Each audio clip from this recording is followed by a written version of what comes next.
ನಾನು ಎಂದೂ ಸಹ ಜನ ವಿರೋಧಿ ನೀತಿ ಮಾಡತಕ್ಕಂಥದ್ದಕ್ಕೆ ನನ್ನ ಸರ್ಕಾರದಲ್ಲಿ ನಾನು ಆಸ್ಪದ ಕೊಟ್ಟಿಲ್ಲ. 5 ಬಡಾವಣೆ ಘೋಷಣೆ ಮಾಡಿದೆ 2007 ಆಗಸ್ಟ್ ತಿಂಗಳಿನಲ್ಲಿ.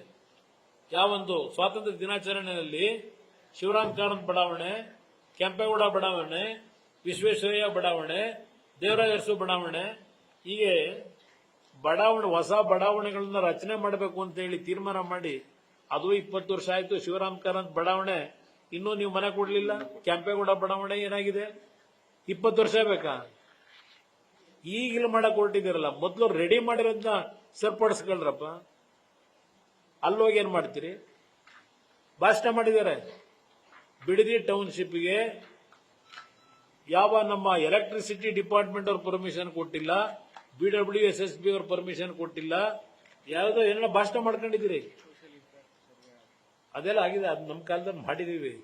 ಇದು ಯಾವ ರೀತಿ ನೀವು ವಿಧಾನಸಭೆ ಕಲಾಪದಲ್ಲಿ ಮಾತಾಡಿದಿರಿ ಇಲ್ಲಿದೆ. ನಾನೇನು ಸುಳ್ಳು ಹೇಳೋದಲ್ಲ, ತರಸ್ ನೋಡ್ಕೊಳ್ಳಿ ಎಲ್ಲ. ಶಿವಕುಮಾರ್ ಅವರೇ ಅವತ್ತೇನೇನು ಭಾಷಣ ಮಾಡಿದೆ, ಈಗ ನಮ್ಮ ಮೇಲೇನು ಚಾರ್ಜ್ ಮಾಡ್ತಾ ಇದ್ದೀರಿ.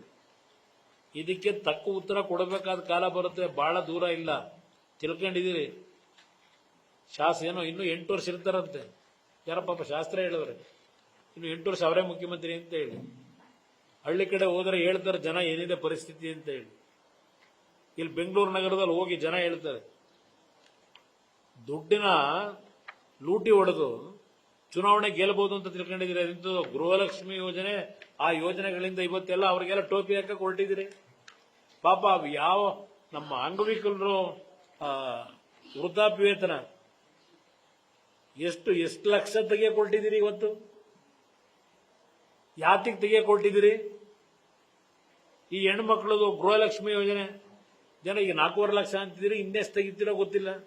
ಯಾತಿಗೆ ತೆಗೆದುಕೊಟ್ಟಿದ್ದೀರಿ ಇವೆಲ್ಲ? ಅವತ್ತು ಯೋಚನೆ ಮಾಡಲಿಲ್ವಾ ಇದು ಯಾವ ರೀತಿ ತರಬೇಕು, ಇದನ್ನ ಕೊಡೋದಂದ್ರೆ ಅಂತ ಹೇಳಿ? ದುಡ್ಡಿಲ್ಲ ಖಜಾನೆ ಒಳಗೆ, ಇಲ್ಲಿ ಬೇರೆ ಯೋಜನೆ ಹೆಸರಿನಲ್ಲಿ ಲೂಟಿ ಮಾಡಬೇಕಲ್ಲ ಪರ್ಸೆಂಟೇಜು. ಅದಕ್ಕೆ ಇದನ್ನು ಕಟ್ ಮಾಡಿ ಅಲ್ಲಿ ಪರ್ಸೆಂಟೇಜ್ ಹೊಡೆಯಕ ಇವರೇನೋ ಸತ್ತೋಗವ್ರೆ, ಅದಾಗವ್ರೆ, ಇದಾಗವ್ರೆ ಅಂತ ಕತೆ ಹೇಳಿ ಈಗ ಹೊರಟಿದಿರಲ್ಲ ಕಾರಣ ಕೊಟ್ಕೊಂಡು. 28, 29 ಕೇಂದ್ರದಲ್ಲಿ ಬೇರೆ ಬರ್ತಾರಂತ. ರಾಹುಲ್ ಗಾಂಧಿ ಅವ್ರನ್ನ ಪ್ರಧಾನಮಂತ್ರಿ ಮಾಡದೆ ನಮ್ಮ ಆದ್ಯತೆ ಭಾಷಣ ಮಾಡವ್ರೆ.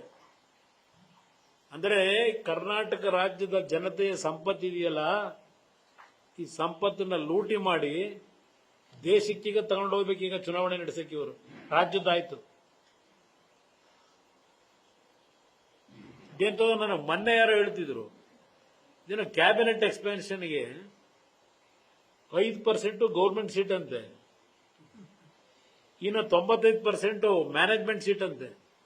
ಏನಂಗಂದ್ರೆ ನನಗೂ ಅರ್ಥ ಆಗಲಿಲ್ಲ. ಇದು ಏನಪ್ಪ 5% ಗೌರ್ಮೆಂಟ್ ಸೀಟು, 95% ಮ್ಯಾನೇಜ್ಮೆಂಟ್ ಸೀಟ್? ಯಾಕಂದ್ರೆ ನಾನು ಇಂಜಿನಿಯರಿಂಗ್ ಕಾಲೇಜು, ಮೆಡಿಕಲ್ ಕಾಲೇಜಲ್ಲಿ ನೋಡುವೆ ಮ್ಯಾನೇಜ್ಮೆಂಟ್ ಸೀಟು ಗೌರ್ಮೆಂಟ್ ಸೀಟು ಅಂತ ಕೊಡ್ತಾರೆ. ಕ್ಯಾಬಿನೆಟ್ ನಲ್ಲಿ ಸೇರಕ್ಕೂ ಅದೇಂತದ್ದು ಗೌರ್ಮೆಂಟ್ ಸೀಟು ಮ್ಯಾನೇಜ್ಮೆಂಟ್ ಸೀಟ್ ಮಾಡ್ಕೊಂಡವ್ರಂತಲ್ಲ. ಎಲ್ಲಿ ಕಳಿಸಕ್ಕೆ ಅದು ಮ್ಯಾನೇಜ್ಮೆಂಟ್ ಸೀಟಿಂದು ಡೊನೇಷನ್? ಕ್ಯಾಬಿನೆಟ್ ಎಕ್ಸ್ಪ್ಯಾನ್ಷನ್ಗೆ ಏನ್ ಮಾಡಕ್ ಹೊರಟವ್ರೆ? 5% ಗೌರ್ಮೆಂಟ್ ಸೀಟು ಅಂತಾರೆ. ಅಂದ್ರೆ ಮೆರಿಟ್ ಮೇಲೆ ಏನೋ ಕೊಡ್ತಾರೋ ಇಲ್ಲ ಅದೇನಾದ್ರು ಪಕ್ಷದ ದುಡಿಮೆ ಮೇಲೆ ಕೊಟ್ಟವರೋ ಅದೇನೋ ಗೊತ್ತಿಲ್ಲ. ಅದು ಗೌರ್ಮೆಂಟ್ ಸೀಟು, ಅದು ಗೈಡ್ಲೈನ್ಸ್ ಏನ್ ಇಟ್ಕೊಂಡಾರೆ.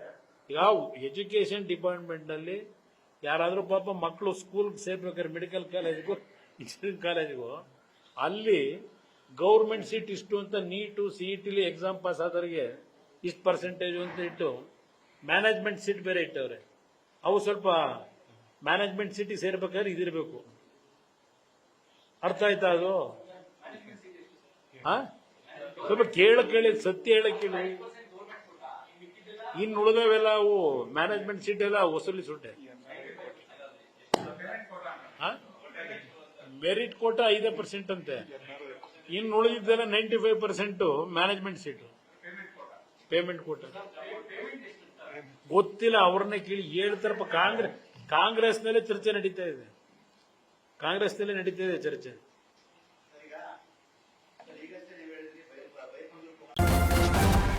ನ್ಯೂಸ್ ಫಸ್ಟ್ ನಿರ್ಭೀತಿಯಿಂದ ನಿಮ್ಮ ಪರವಾಗಿ.